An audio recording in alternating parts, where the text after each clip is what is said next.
to inform them who Justin is. Okay. Okay. All right. So Cal and Hey, Brian. Brian, who's Justin? Justin is our new staff accountant in the finance department. He started Hi, on Justin. Monday. Nice to meet you. Where's Justin? Do we get to see him or? Justin, can you Well, show yourself? We'll see him. We'll show him next time. We'll show him Okay. next time. Okay, so next time. Okay. Yeah, I don't want to get. I don't want to just in case he's not. He's not. In business casual yet. So. Yeah. Okay. I don't know if he's in his pajamas or not. What he's doing. We want his first impression to be, just above, Did Barney show up yet? We are live on YouTube now. I did talk to him recently, so. Is Terry coming? No. Terry is not coming. Is Lori? No. Okay, so let's give Barney a couple. I'll give him. What time is it? Give him a couple more minutes. I just texted him. Okay. Hey, Mary Lynn, Yes. could you change the agenda? We have an updated one. I don't know where you grabbed that one from. Oh, okay. It was, it's part of the whole packet, but I will, yeah. Is it? Hang on. That's okay. That's because we sent the packet out, Roxanne. I like the agenda up in the background. Oh, no. We can put it right back. Even if you grab the packet, Mary Lynn, just grab the update. Okay, hold on. Let me grab that. Thank you. Oh, sure. No, thanks for telling me. Can you resend the link to Barney, please? I'll send it now. Thank you. Ryan, when's the golf course opening? Great question. Hopefully either by the middle of the month, but we'll see what the weather does. We still got a little bit of snow left to melt Seems to be the and get question the of the course day, cleaned Ryan. up. And you're not the first person to ask. Yeah, I mean, I saw it's going to be in the mid to high 50s next week. So Yeah, so everything should be melted next week, and then we'll get the course cleaned up, get it dried out a little bit, and then we'll probably open up like walking only, and then eventually get the carts out. Is the ground still frozen at all, or is it? It's starting to thaw out. Only 50% snow, right? Yeah, approximately. Approximately, sorry. Okay, I think we have the right agenda up now. Is that good, Roxanne?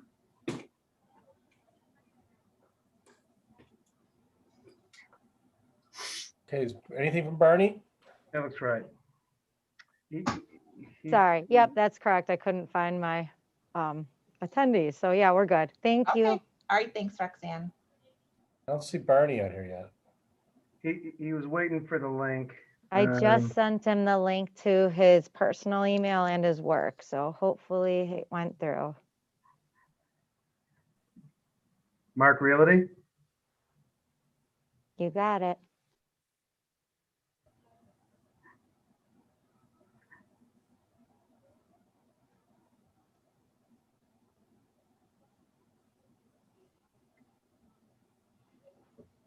Uh-oh, getting bubbles.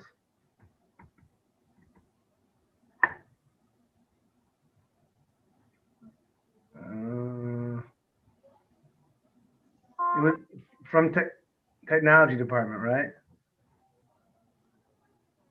Marilyn? Yep, Yeah, you yeah. are correct. Yep. Right. And lately it should be in his regular mailbox. It doesn't go to, well, I guess at least on our end, it doesn't go to spam anymore.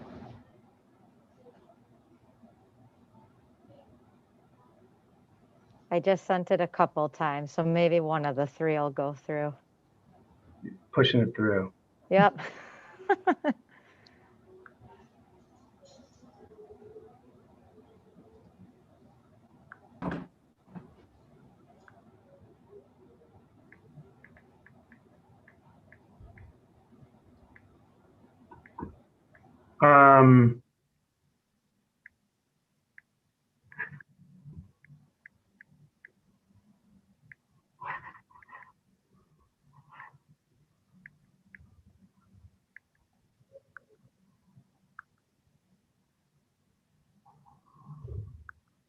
Nothing. What do you suggest? We should go or?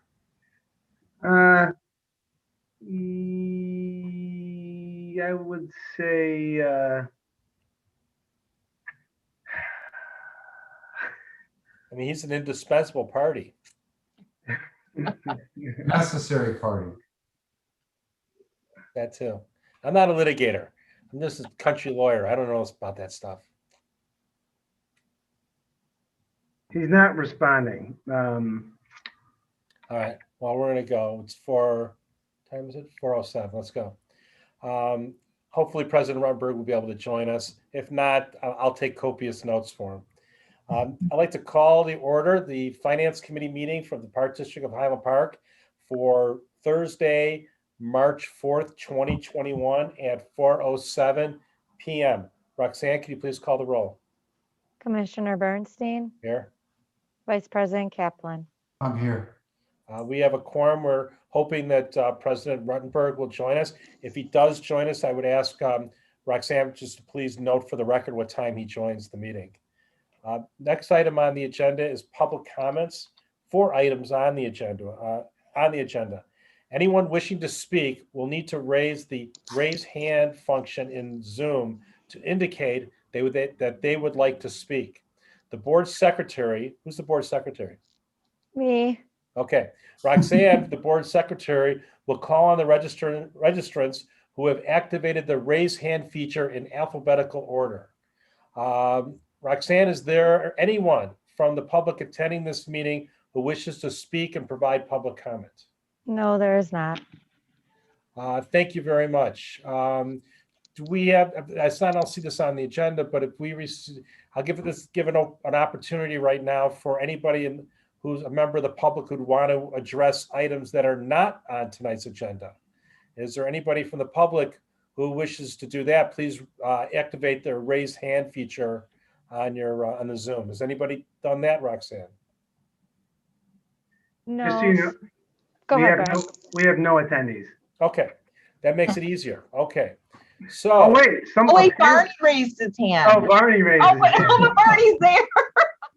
You know, by the way, even though that's not on the agenda, I was kind of stalling, doing the 4 corners to make sure that President Ruttenberg could join us before we began the substantive portion of our agenda. So There's a phrase I could use right now, Cal, besides Okay. thank you. So let the record reflect that President Ruttenberg joined us at 4:09 p.m. All right, the next item on the agenda is the Park Avenue Gate Proposal. Director Smith to present. Thank you very much. Can everyone see the PowerPoint presentation? Yes. All right, great. So we're going to talk about the gate installation project at the Park Avenue boating facility. So the focus of this project is to install a gate to control access to the boat launch area. This is what the gate generally will look like. This is the style of the gate. And the gate is going to be installed in this orientation where there are 2 separate arms that are going to open simultaneously. So this is the area where the gate is going to go, just to orient everyone. Back over here is Park Avenue, and then Egendale, this is the exit. So you come down here, and then you would take a right to go down to the boat launch area. All right, so we're looking at the same area here. I'm just going to give a little more explanation of exactly what's going to happen as part of this project. So in the back corner here is where we're going to pull the power from. There is an electric panel here, so we're going to do some work on that. Get that ready. We're going to put a small shed in that back corner to house the equipment to operate the gate, and we'll run power and internet from that area. Now, when a vehicle pulls down Park Avenue, when they enter the site, on the driver's side will be a card reader. So those who purchase a pass will get a card very similar to what we use at our dog park right now, the passes we get there. And then they'll scan in, and then it'll open the gate. Preferably, this is where the gate will go. It'll be very, very close to the card reader, so you can't miss it. The gate will open up, and the vehicle will drive through. And then there will be sensors in the road to know that the vehicle and a trailer drove through, and then the gate will close. When someone is exiting, there will also be sensors in the road that will automatically open the gate and then close the gate once they pass through. Now, if the boater is someone who rents storage space in this parking lot, obviously it'd be very difficult to fob in and go get their boat. So those renters are going to be supplied essentially like a remote control, almost like a garage remote, which will open the gate for them once they hook up their boat. Now, as I said, this is the preferred location for the gate. It's possible that we may have to change the location. I will say we did extensive research on the best location for the gate. We wanted to keep it as close to the card reader as possible so that people could see it. There wouldn't be any backups or any confusion. So we actually had a turn-in analysis conducted to determine how much space we have in the roadway in that area you're looking at right there. As they're very large vehicles, such as, obviously vehicles pulling boats, but also large vehicles coming down to the water plant. Fortunately, the analysis showed us that we could place the gate operators here. These gate operators would be placed in the existing roadway, but up against the curb, and then they'd be protected by a concrete bollard. Now, moving forward, we're going to get the area jeweled. We're going to understand what all the utilities are underground because we have to put large footings to hold these. If there's an issue and there are lines running in that area that we cannot put those in that area, then the alternate location for the gate would be here. This would be placing the gate on the existing sidewalk and the existing concrete parking area here. For the sidewalk, we would then re-pour a sidewalk behind it so there's still pedestrian access. As far as the larger project and installing this, we're going to directional bore from the panel to the card reader to run a low voltage and power, also to the gate operator and to the other gate operator. So at this point, we've worked with several gate contractors looking for the best fit for our site. And we have received a proposal from Gate Systems, and Gate Systems is the company that are recommending that we go with. And so just to briefly describe the scope of their work, they're going to be putting in the 2-barrier gate operators with 14-foot arms, as we talked about. There's also the detection loops, and that's what I mentioned, that will indicate when a car passes through and it should automatically open. There's also a strobe that's going to go in. This you'll see sometimes like at a stoplight when an ambulance will drive through. So they essentially turn their lights on and it'll open up for them, so for emergency access. I will say that we've been working with the city on this, obviously, since their water plant is there, and the city employees will have access to the gate as well. There'll also be a manual open close, a photo eye for pedestrian safety, and I apologize, I don't have a photo of this, but with saying it says a gooseneck post, this is going to be at the card reader. There's going to be a post that has 2 separate readers on it at different levels, and that would be for your average car and then a much larger vehicle, such as a truck or like an 18-wheeler. And then there are the bollards that I mentioned that will go in as well. So the proposal from Gate Systems to install that system is $24,999. So today, staff are requesting consensus from the Finance Committee for approval of this proposal.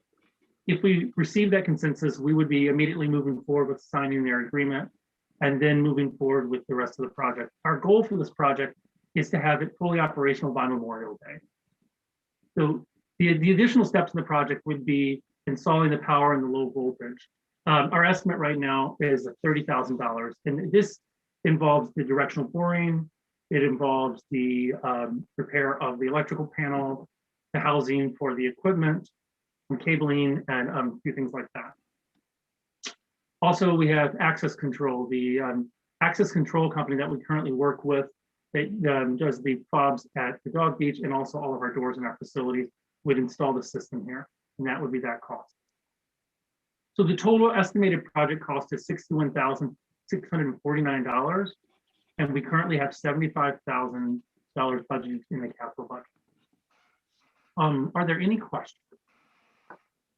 Let's start with President Ruttenberg. Barney, you have any questions? Yes, I am concerned about the turn radius. We can go back to those pictures or not. There are many of our boaters who are not as adept as the driver of a semi. and they're going to need wide turn radiuses when they come down off the hill. So my preferred location, just because of that, to give them room to maneuver, would be the second location that you showed, or someplace in the middle. I know that you did the analysis, but I'm just concerned about the difference between the analysis on a technical level and the real world, where we have people who are not necessarily as adept as we would assume they would be with the boats. Absolutely, and I'm happy to share that analysis with you. We conducted it for different type of vehicles, so you can see particularly how it's anticipated that a vehicle with a boat would perform versus a semi-truck. Well, but Jeff, I'm saying we need the analysis of a totally inept Person, yeah. driver, and that's what my concern would be, because I could see some kind of chaos backing and turning and backing, and that's why I've said the second location gives them room to straighten out and bring their boat in on an easier basis. Yeah, and I'll say, Barney, we agree, and we did talk at length with the city. This is actually the city's preferred location as well. But two things I just want to note to your concern, because obviously it's a valid concern. One is that we will paint lines that will show how the front of the vehicle needs to stay on that line in order for the back of their vehicle to not hit any part, not to get into an issue. So they need to follow that line. There also will be, the other reason it's up so close was to allow for like an exit. So like if somebody goes to turn, like, gosh, I don't know what this thing is. Maybe the gate will just open. And then they get stuck there and there's people behind them. They have no way to get out. Okay. So this actually allows them to all right. No, I appreciate that. And I think the lines make sense. And I think it's like an airport run taxiway. I appreciate that. I think that makes a big difference. There was another question. Are we going to ask for a deposit for the card reader for the cards that we give to people? I don't believe so. We don't for our dog park there. There's some very minimal cost for the card. Okay. Like which a is few built dollars. into the fee. Well, but for the remote control. Oh, I understand. We should. I'm gonna let either Brian or Mitch answer that one. We're gonna have to do, yes, we're gonna have to do something like that. We haven't operationally determined that process yet, but unless Right. Mitch, Cool. you have other information to share, but yeah. Well, at this time, we had not planned to, but that's, not to say that we could not require a deposit when they pick their operator up. Yeah, I think I would recommend that if it's a plastic card that we're all accustomed to for the dog park, I can see where we wouldn't charge for that. But for the remote control that is more like a garage door opener, I think we should have a deposit fee. Okay.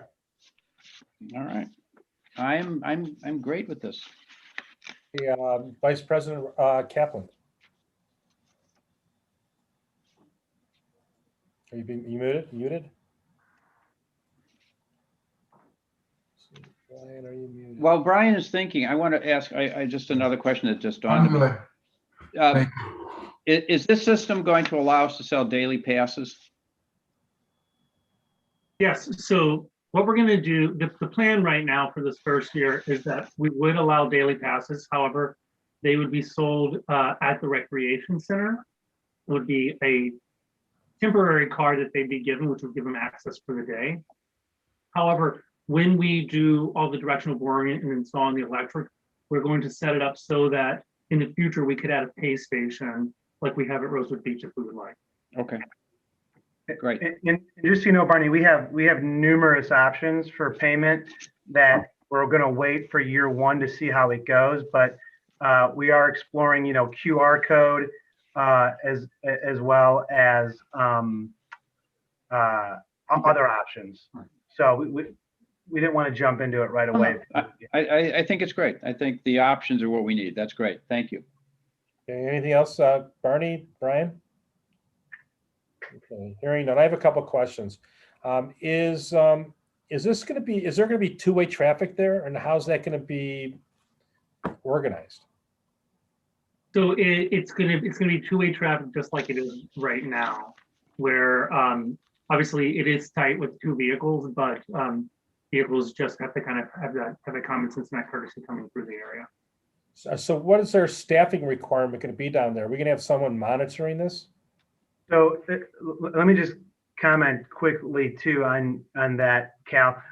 We're also going to have a sign on those who are exiting to yield to those who are entering to help with that concern.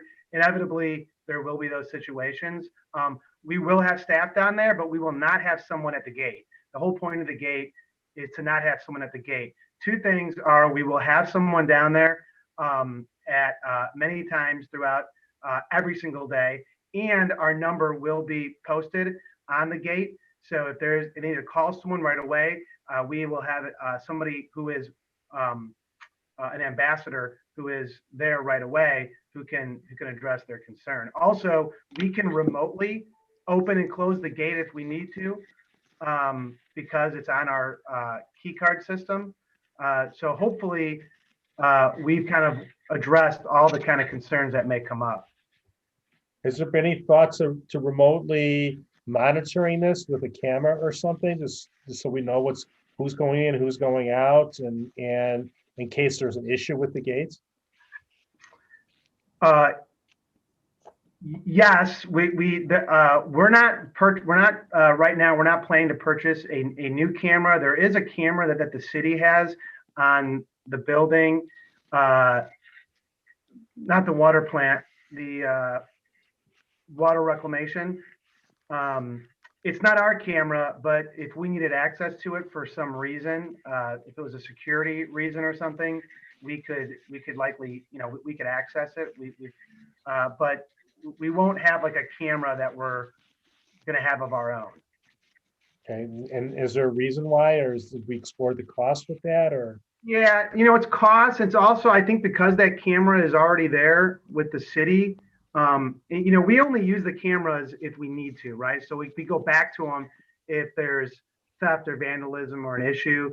So, but it is an expense, and we will have the capability to put it in at a later date if we think we need to, because we'll have the underground, all the boring will be done, so we'll have data and we'll have electric, so we can always add it.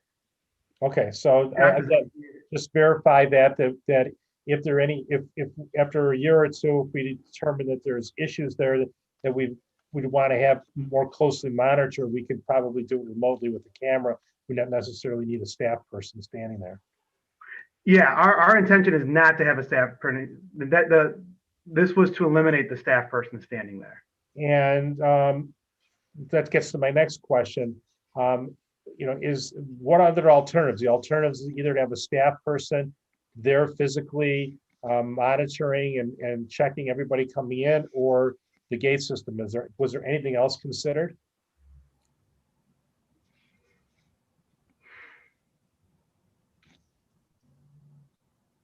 Cal, that's an interesting question, but I'm not quite sure. This is a system that will provide this limited access to the boat launch facility, which is what the staff person before was doing.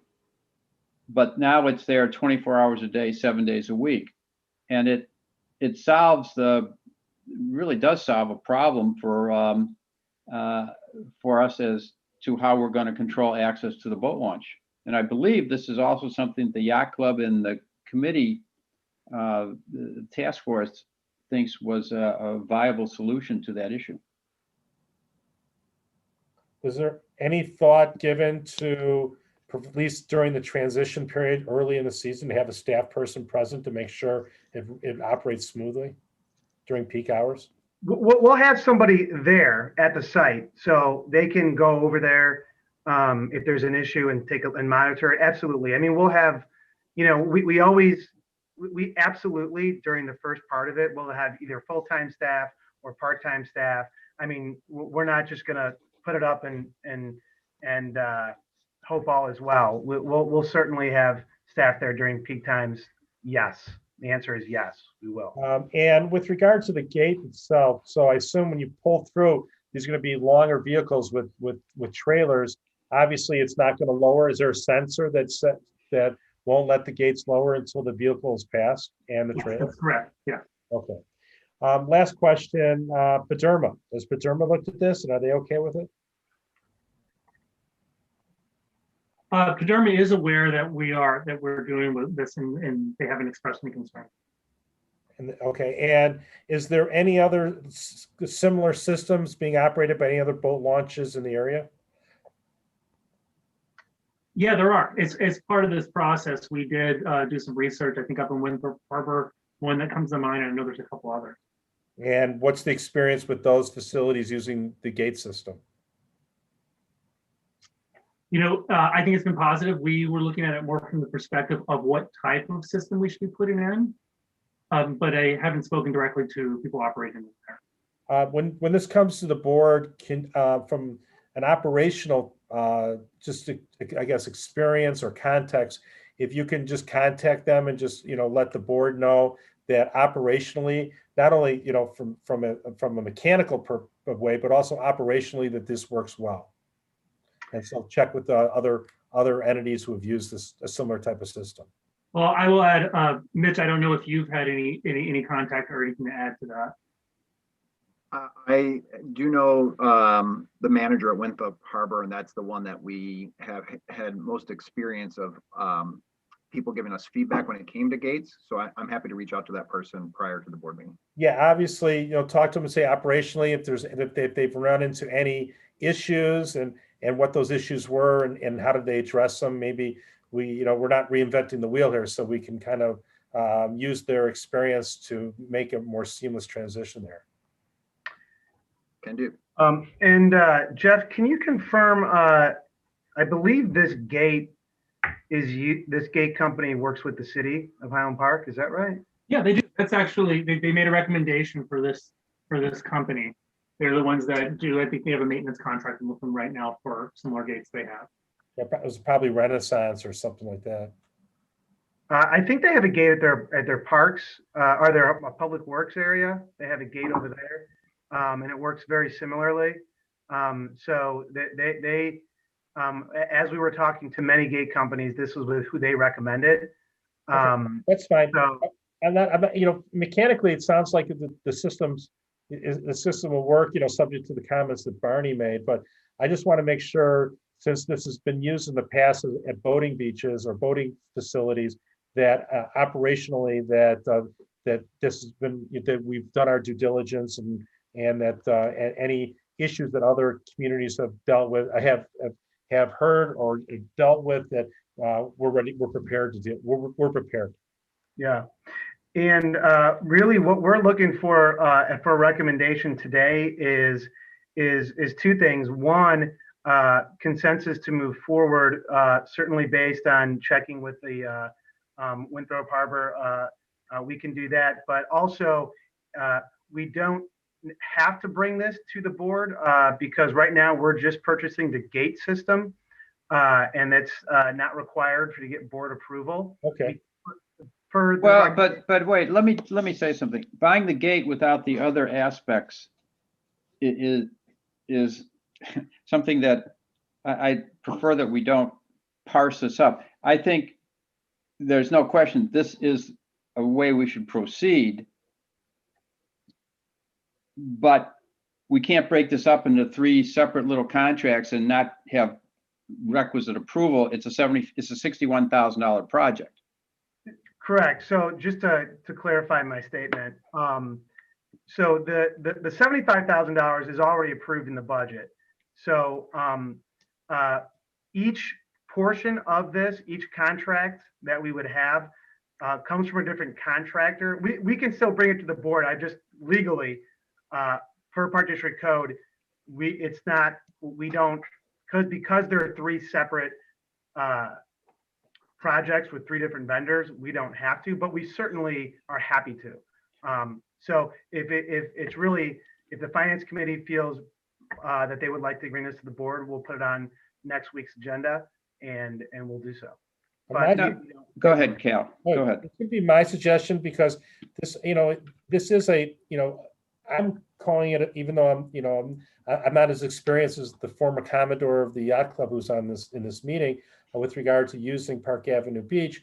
But I would think this is a pretty material change, having that gate introduced. I think that, to have a presentation, not necessarily looking for the board's support or approval of these contracts, but at least as more of an informational, just notifying the board that this will be going in, because we'll probably be getting calls from constituents with regard to it. no problem at all. Yeah, I mean, if that's what, yeah, we can do that. Yeah, I think that both from the reasons that Cal's proposing and again, I don't know that we need to get into the weeds for each of the sub parts of the contract. It's an overall $62,000 project. And you certainly have the approval of the finance committee, in my opinion, for this part of it. But I think we do need, and I think we should move forward, but I think we need to present the whole package so that we get, I'll call it a consensus or approval of the whole package.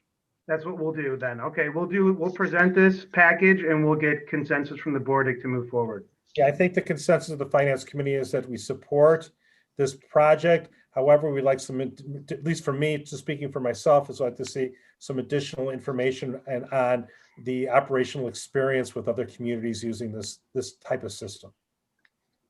Okay. Okay. Great, thank you very much.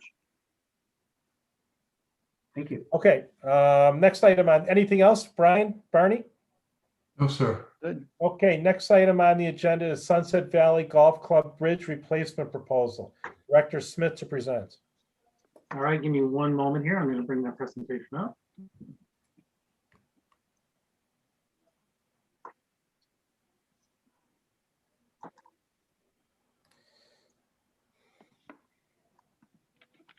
Right.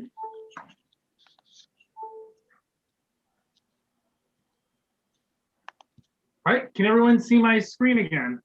Yes. Yes. All right, excellent. That's Brian Kaplan's favorite hole.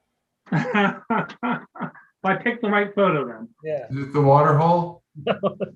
Every hole's a water hole for you. Yeah, Brian. there's water. $1,000 worth of balls in that hole. All I have to say, Brian, doesn't need to be water on the hole for it to be water hole for you. Yeah, even a puddle, I hit it. Thanks. All right, Director Smith. All right, thank you very much.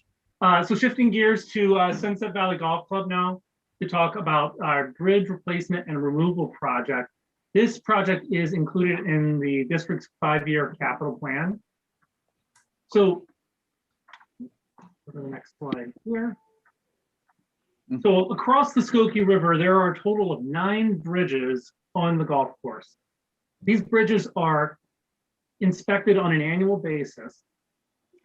Results from those annual inspections have indicated that it's recommended that 8 of those 9 bridges be replaced in the next several years. Now, bridge number 4 does not need to be replaced. It's a much newer bridge. It's a little bit of a different style bridge. Most of the bridges are intended for pedestrians and golf carts. This is a wider bridge, a more robust bridge that allows our maintenance vehicles to cross. So that one is a much newer bridge. And so we have 8 bridges that were recommended.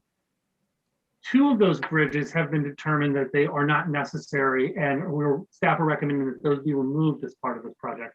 And that is bridge number 6 and bridge number 8. Here's the style of the bridges right now, as you can see. Here's a close-up of the bridge. Oh, that's ugly. Well, our plan for this project is to utilize a style of bridge similar to what was done at Sleepy Hollow, which was the most recent bridge that the district has replaced. Here's a photo of the Sleepy Hollow Bridge. It's a prefabricated steel truss bridge. There's lots of different options we'll be able to choose from, but this is the style of bridge that we are, based on our proposals we're working on, that we would be doing. The actual aesthetics could be very different though, but the general idea of the bridge. And the board will most certainly be involved in discussions about the look of the bridge. It will be one of the earlier items that we'll be deciding in the process.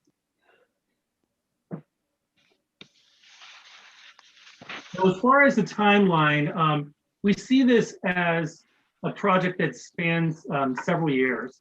So this year, we're looking to have all of the engineering and the design done. Basically bring us to construction documents at the end of the year. So we have reached out to several engineering firms for proposals for that work. The next step would be to start the construction, and we would want to phase it out. It would be a significant cost to do it all at once, plus it would be a significant impact on the course. It would be difficult to fit all that work in a window in which we could do it on the course and not impact play significantly.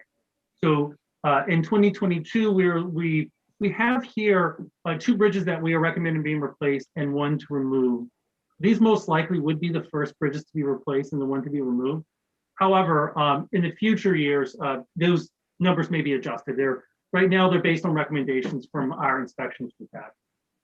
So we would hope to do the construction and removal in spring. So we would complete the engineering and design this year, probably early winter, and then we would bid it out in hopes of doing spring. Then in 2023, we're also recommending 2 replacements and 1 removal. And finally, in 2024, the final 2 replacements. And as I mentioned, we had reached out to 4 engineering firms. We reached out to 4 engineering firms that the district has an existing relationship with. Those firms are Christopher Burke Engineering, which is actually the firm that has been conducting our annual inspections. Also Dan Craney Company, Gaywald Hamilton Associates, and finally Hay and Associates. So just to explain a little bit what this table is telling us.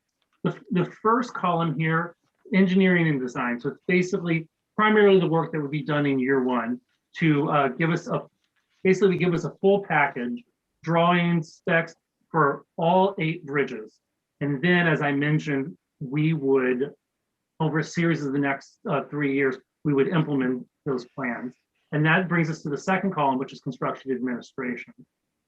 This would be involvement from the engineering firm in oversight of the project. And you'll notice quite different numbers in this column. And I will say it primarily has to do with the level of construction administration that each firm was proposing. So it isn't necessarily an apples to apples comparison. So Gaywald Hamilton's proposal has very involved. Gaywald Hamilton actually was involved in the renovation of the course. So they have a very good familiarity with the course. And their recommendation was to have a similar level of involvement where they would be out on a pretty regular basis. Whereas the proposal from Hay and Associates, their initial proposal, had very minimal involvement. However, staff feels, with understanding of this project, having done a bridge at another site and also projects at the course, that it's pretty critical that the engineering firm be involved to a greater degree. So the Daniel Craney Company and the Hay Associates proposals, we would need those dollar amounts to increase to be comparable to the other 2, and also to provide, we think, the service that we would need for this project. With that said, we reviewed all the proposals very closely and met with all 4 firms. And in the end, staff have ranked Gaywald Hamilton and Associates proposal as the top ranked proposal. And as I mentioned, they do have extensive knowledge of the course, as they were the engineers on the renovation project. Now, I'm just going to give a little bit of a breakdown of Gaywald's proposal. I will try to run through this pretty quickly. There's a lot of items here, but I will say the first few here, as I'm kind of clicking through, this is more the investigation they're doing. And then we get into wetland delineation. This ties in kind of some of the permitting that's going to be required. Our engineering plans are essentially our construction documents, and we're stormwater related items. And there's permit coordination. And as I mentioned, the permitting is relatively extensive because of the floodway and the floodplain. This is what's going to actually take more time, which is why we have it where we are looking to start this project as early this year as possible so that we can get through all the permitting so that we can bid it out and be ready for construction in spring, which we are confident at this point that we would still be able to do. They would also be involved to a degree in bid coordination. There'd be some reimbursable expenses, and finally their construction administration for a total cost of $189,800.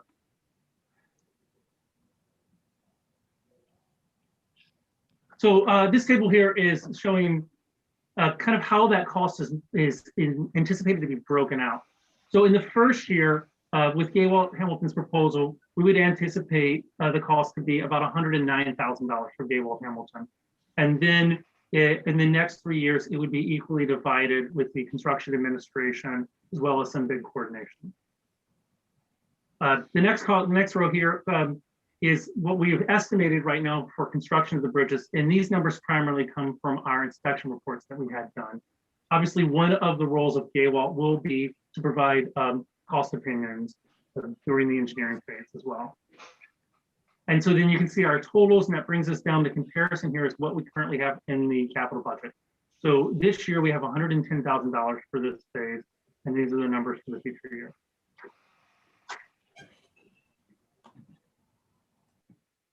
And as I mentioned, our goal is to get started as soon as possible. We anticipate that the permitting will be a lengthy process, and then we are shooting to put the first new bridges in this spring 2022.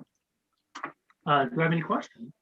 Questions, comments? I'll start with Vice President Kaplan with this one. Well, I can't believe I'm going to say this. I have mixed feelings about the project. Bridges are horrendous. They're an eyesore. But we have so much other stuff that we can do. Is it worth? Can we justify another $1.8 million into the golf course? That's my only thought. And I hadn't really thought of it till now, so that's my initial thoughts, and I'm not going to go any farther with it. But that's what I'm thinking. Well, can I follow up on that question you're raising, Brian? The engineering studies are fairly conclusive that we do need to replace all of these bridges, isn't it? Yeah, that's correct. I will say not all the bridges are in identical states there, but there are certainly a number of bridges that we need to, in the definitely not too distant future, need to replace. But they're all essentially the same age, and so yeah, it's definitely recommended over the series of the next few years we should replace them. So can I assume? It's a safety issue as well. Oh, absolutely. It would be. It is. They're currently not a safety issue, but if they were unaddressed in the future, they potentially could become a safety issue. Yeah. Well, yeah, the recommendation from the inspections is to replace them. So we will continue with inspections. If we decided not to do it and we did an inspection, we'd have to close the bridge if it didn't Well, pass. I understand. I was thinking more dollars and not big picture. Sorry, Barney. No, you're raising a very valid discussion point. Can I assume that in 2022, the plan would be to replace those bridges that are most in need, the highest on the list of better replace these? Yes, and those are the Bridge 1 and Bridge 9. Yeah. Okay. Is there a possibility that we could defer or not do the next set of bridges? Again, it's a safety issue versus the aesthetics. So yeah, so this is something we certainly explored. The approach that we have in this proposal would be for the firm to do the drawings for all of the bridges, and then we would implement it over a series of years. And so that's a question we've asked them, is essentially, if we go that route, what's the shelf life for these drawings? Could we defer them? And they said we could possibly defer 1, maybe 2 years, but after that, we would probably need to do some work back to the drawings. A big part of that could be the permitting that may have changed as well. Mm-hmm. So the idea would be, if we were going to go this route, we would want to be somewhat committed to getting them all done in the next few years. I will say that part of the reason why we're recommending this route is that it would be more economical rather than hiring a firm later to do a couple more bridges and then firm to do a couple more bridges. Yeah, well, I'm not looking at the engineering cost as much as when the construction cost, it's like, I'm sure that if we went to a bridge manufacturer and said, we want to buy 7 bridges, we'd get a better price than even if they're scattered over 3 years, than if we bid them out each year. Is our intention then to do that? No, the intention would be the intention would be to do 3 separate bids, one in 2022, one in 23, and one in 24, using the same set of construction plans. So basically, there would certainly be the possibility that let's say we do the bridges in 22, we do them in 23, and when 24 comes, we decide, the inspections are looking great for these, and we can defer them another year. We have the potential to do that. However, if we deferred it too much longer, it would likely incur additional costs on updating the plan. No, I understand. See, again, the difference is I'm putting the engineering aside and looking at somebody's got to make these bridges for us.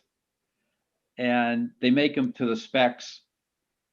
And I would just have to assume that we would probably get a better price for 7 bridges than if we just bought 3. But then I also see the increased mobilization every year. So it's got a lot of construction issues that are certainly tied into this. But I think at this point we should. I'm perfectly willing to go ahead with the engineering and give consideration to the next steps as they ensue.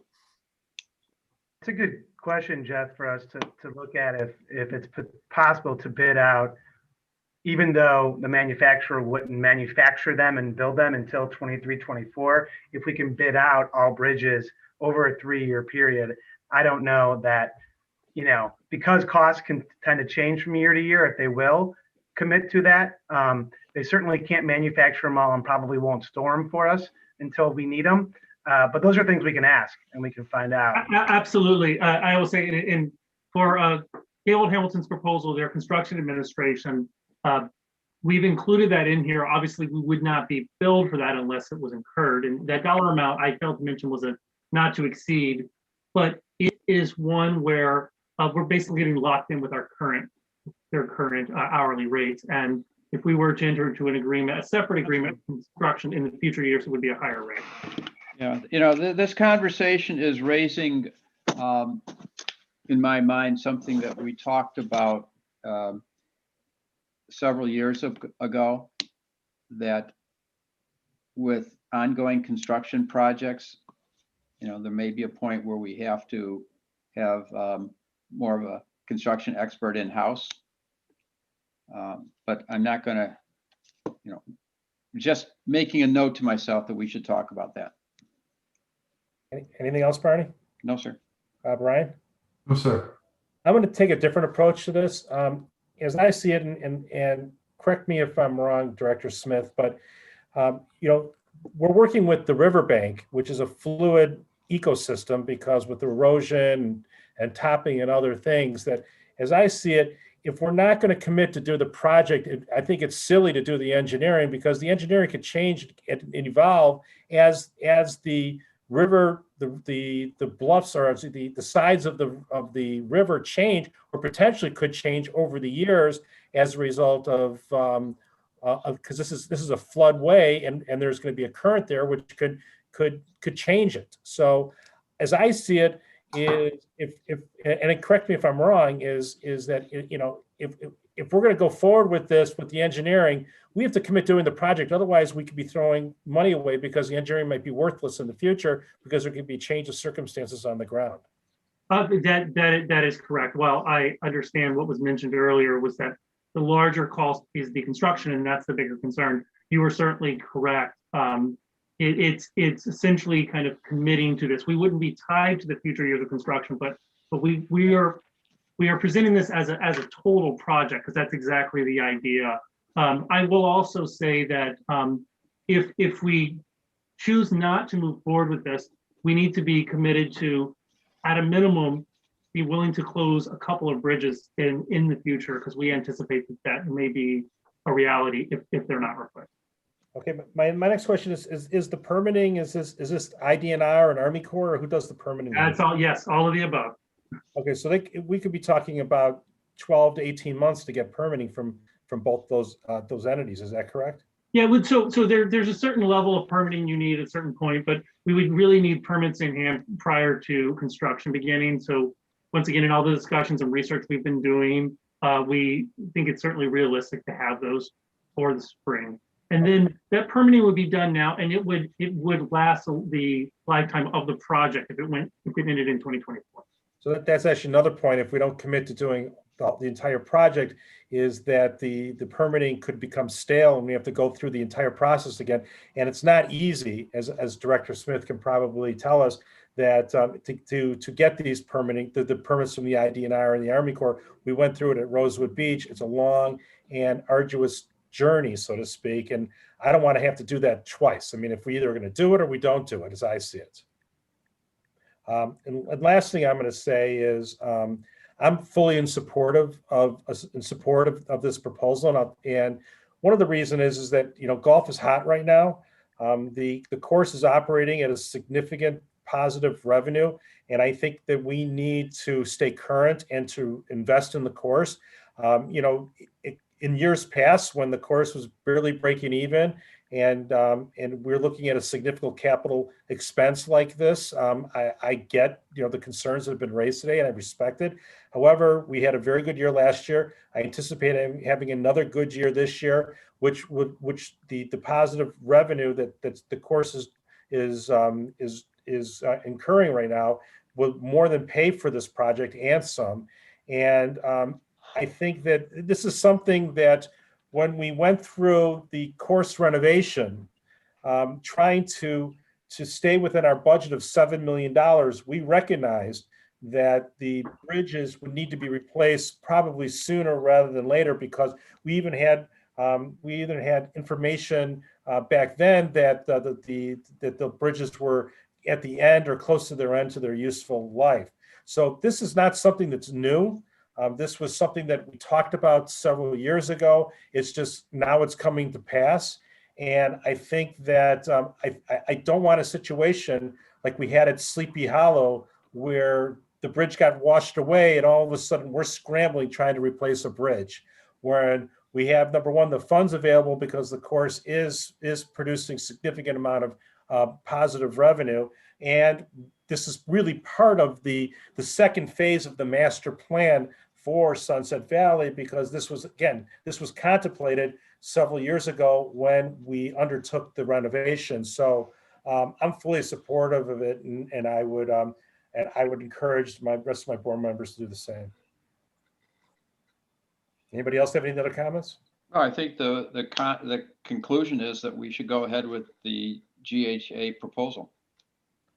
I actually disagree. I think unless we're going to willing to commit to the entire project, I think that we'd not unless I agree that we should go ahead with the GAA proposal, but I also think that we should also commit to the project, because that's what it's engineering. Because those engineering plans have a shelf life, and I don't want to pay for engineering plans that we're not going to use.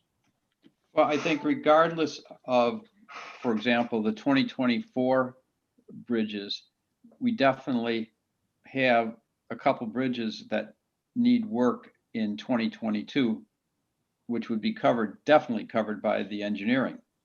And I'm not saying we shouldn't do the other bridges, but as Jeff said, it's very possible that when you go through the engineering, there is a bridge that doesn't need to be replaced for another 5 years. I'm just saying. I know that we had an extensive conversation at the Sunset Valley Advisory Committee meeting as we planned the redevelopment of this course. Myself and Vice President Kaplan co-chaired those meetings, and this was vetted at those meetings, discussed, and this is just this is something that there's two things that we punted on when we did the original plan, because we were trying to stay within our $7 million budget in the renovation. The first issue was the cart paths. We only redid part of the cart paths, and now we're, as Ryan could probably go through it more further, can go through this and further, is that we're in the process of replacing cart path that we just didn't have the funds previously to do. This is really the next thing that was unfunded. It's like one of those unfunded obligations that we knew was coming down. We just didn't have the money back in 2017 when the course was renovated to pay for it at that time. But we knew this was coming. And I think we need to commit to this because again, we're investing in one of the prime assets of the park district, and it's a very successful asset. And I see no reason why it won't continue to be successful in the future. So I'm enthusiastic. I am supporting this. So that's my 2 cents. Thank you. So the staff will be bringing this proposal to the full board on March 9th, recommending approval. All right, thank you. So I think, I'm sorry, what was the schedule? March 9th. March 9th. March 9th and that's for discussion purposes, and then go to at the. Well, we hope to receive approval at that meeting, but understand that we may simply be discussions and it may be moved for approval to the following meeting. We think that will still give us time, but we are certainly eager to get started with the project so we can hit our goal of spring next year. Let me close the door. I do have a question. Hold on. Okay, while Barney's closing the door, Ryan, can you I brought up the issue about the cart paths. Can you just update us of what happened this winter and where we are with the cart paths out there? Yeah, the cart paths are still kind of in the same shape they were last year. They still look good. Just to piggyback off what you said, Cal, when we did the planning for the course renovation, the bridges were deferred, the cart paths were deferred, really because these projects we can do while we're still open for play, while the course is still open. And we can kind of do these projects even, we don't have to close the course down to do these projects. So that's kind of why we push these off to do at a later time. There's also money. Yeah, and money. All right, Barney, you back from your door closing? Yes, I have dogs that announce when anybody comes to the door. Okay. Is there a reason why we couldn't put this on the consent agenda? Right now, for next Tuesday, we don't have a consent agenda. We could have one. But right now, we're planning on presenting it, right, Jeff? Absolutely, yeah. There typically isn't a consent agenda at the workshop meetings, but we were. What I meant is you're planning on doing a similar presentation? Absolutely, I plan on doing this identical presentation. Okay. All righty. If you're planning on doing a presentation, I would also note the net, I want to call it profit from last year, and what we're budgeting for potential net revenue there this year. So to show that there is this is a successful facility and that we need to continue to invest in it. Okay. And I will say, and we can talk after the meeting too, but we certainly can put it on a consent agenda if there's other items. I have to go back and look. But there's one other item, the next presentation. Okay, right. Let's go through that one and then discuss.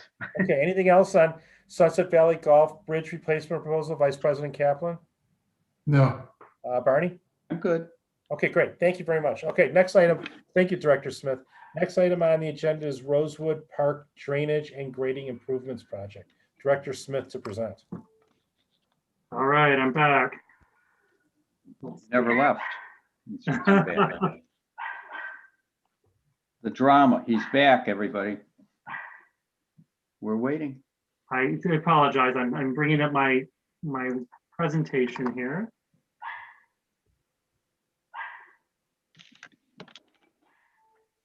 All right. Can everyone see the beautiful picture of Rosewood there? Yes. Oh, perfect. So now we're going to talk about the Rosewood Park Path Drainage and Grading Project. This is a project that we recently put out to bid, and we have bids now that we're going to be bringing, as we just mentioned, presenting it here this evening, and then we'll be bringing it to the full board requesting approval on March 9th. So this project will certainly sound familiar, and I assume everyone will recall it. This is a project that we had in the 2020 capital plan.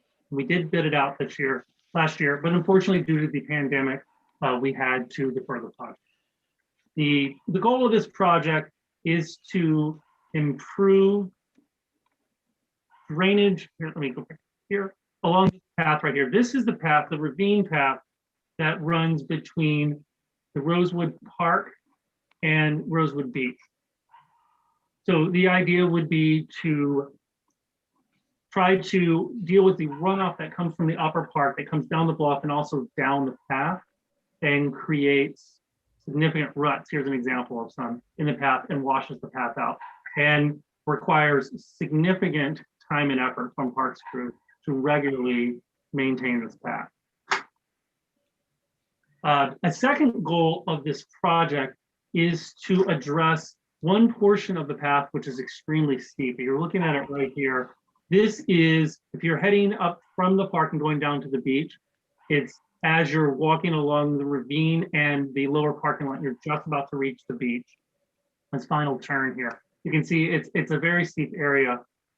So what we are looking to do is get this area regraded. While it'll never, this path would never be ADA compliant, it's still going to be much more gentle slopes in this one section here, which is our largest trouble area. So just to talk a little more about exactly what's going to go into this project, you're looking here at a map of Rosewood Park. Here's the lake over here.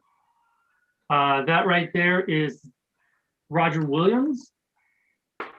This is the Rosewood Park parking lot. There's the path that goes down to the beach. There's the playground. And then the ravine path starts right here. So the project area is this section right here, which we will look at now a little closer. So what the project would involve is installing some drains. There's a drain here. There's also catch basins along the way, these red circles. And there will be regrading in the upper park to drive water toward these catch basins. The yellow here are PVC pipe that will be installed through directional boring, which will then eventually lead down here. And this will be directional bored down and will discharge into the ravine. And this area right here highlighted in pink is the area that I was showing the photo of the really steep area. That's the portion that's going to be regraded. And we were very fortunate to receive 10 bids for this project, and what we thought was very competitive pricing. The lowest bid came from B3 Construction, which is a company that we have worked with at the preserve, and so we certainly have familiarity with them and have had very positive experiences. So there's a total of $300,000 budgeted in this year's capital budget for this project, and B3 Construction's proposal came in at $211,000, which included both the regrading and all of the drainage, which leaves us with being under budget at $89,000. Now, as I mentioned, staff plan to bring this to the full board on March 9th and request approval at that time. The project will occur between mid-April and mid-May, obviously with the goal of having it completed prior to Memorial Day and the formal opening of the beach. Question? Jeff, is this the project that we deferred from last year because of COVID? We were just trying to save some money. This is the one. Okay, great. Okay, President Ruttenberg. I have no questions. Vice President Kaplan. No questions. It's a good idea. I don't have any questions either. I think this is definitely what needs to be done. We discussed it last year that needed to be done. We just deferred it for a year just because of COVID. So I think is it the consensus of the Finance Committee to support this and maybe put this on a consent agenda? What do you think, President Ruttenberg? You make the agenda. This and Sunset Valley, so far, I think we could do on a consent agenda. I agree. Vice President Kaplan, any discussion on that? I'm okay with it. Okay, so the President Ruttenberg will work with our executive director to set the agenda for the next meeting and place these 2 items on the consent agenda. Sounds good. Okay, is that good? Yeah. Great. Okay, Great, next thank you. item on the agenda is other business, Director Peters to present. Okay, the only thing we have, as far as I know so far, under other business is to remind you that our next Finance Committee meeting will be on March 18th. That's a Thursday at 4 p.m. It's 2 weeks from today. Out of town. Anything on that agenda we should know about now, or is it still being worked on? Well, we're gonna have those modifications to some of our graphs that you requested last month.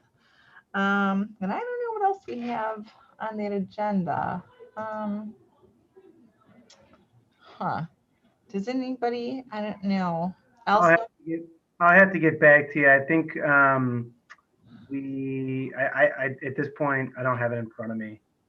Well, actually, I know we'll have probably a lot of stuff at the water park, the slide resurfacing. We will bring back the results of the landscape services bid that we talked about last meeting, and the routine grounds maintenance. And then we have some path work at the preserve of Highland Park, some additional path work for the board's consideration as a change order. And then we have some vehicles purchasing. So there's quite a few agenda items. Okay. Can I interrupt? Go ahead, President Ruttenberg. There was an interesting provision that I guess the city goes through when they purchase vehicles. I have 2 things. They do an analysis of cost of gas or diesel powered versus buying an electric vehicle. And in many cases, it turns out when you hold a vehicle for 10 years or whatever it is that we do, you have huge savings if you go with the electric vehicles.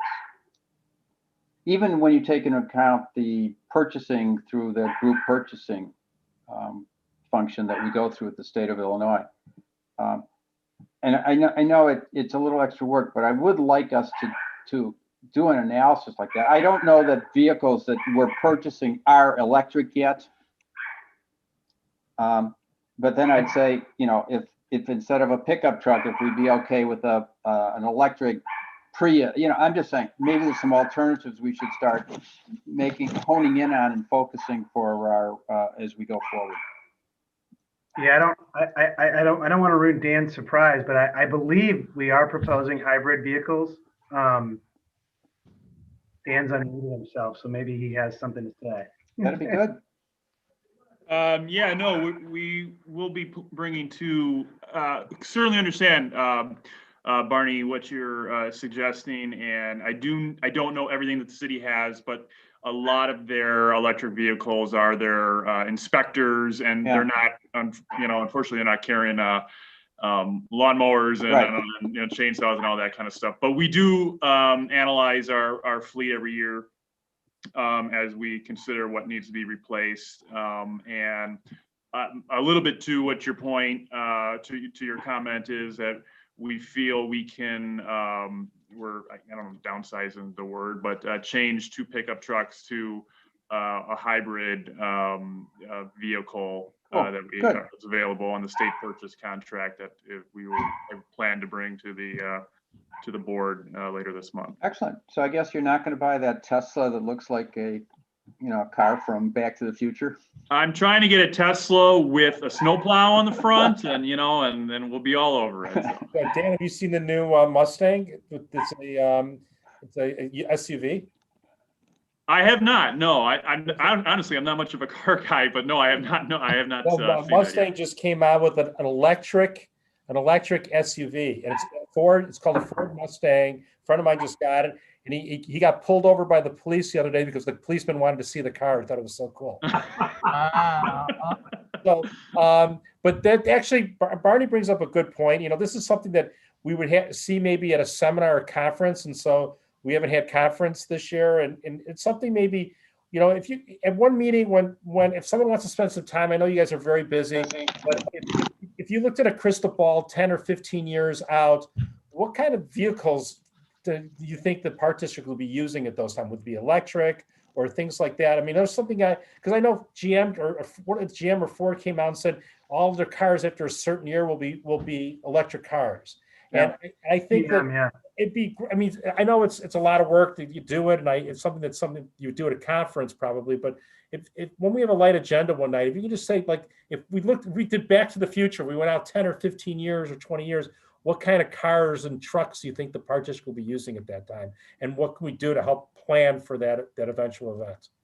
I know I've read a report, and I can't remember if it was a conference, but I know there's some agencies, districts, what have you, in California that are trying electric pickup trucks, which is great. At this point, I have not seen, and I'm not saying they're not there, I'm just saying I haven't looked recently that any of them are, so it's a trial, but if they're any of them plow yet. So, but yeah, but certainly understand the conversation. The other technology is, driverless cars, and how would that potentially impact the park district? And, and now, they're testing drones. So, I mean, there's all these things going on with the next 10 or 15 or 20 years. Wait, we have a drone. Yes. But those are things. I mean, again, this is something that's not high on the agenda, at least. I mean, but it's just something that it's interesting point that Barney brings up, and I find those discussions interesting, and something we could do some long range planning about. Well, we have it on our annual work plan to update our sustainability plan. So these will be things that we definitely look at. Barney, is that good for you? Oh, yeah, that's exactly the point. Okay. Anything else? Any other business from any other commissioners? Vice President Kaplan, anything? Nope, ready to go back to work. No, we're good. Okay, hearing nothing else, I think it was a good, productive meeting. I'll entertain a motion to adjourn. So move. Second. There's a motion by President Ruttenberg, second by Vice President Kaplan. All in favor, say aye. Aye. The ayes have it. The meeting adjourned at 5:30.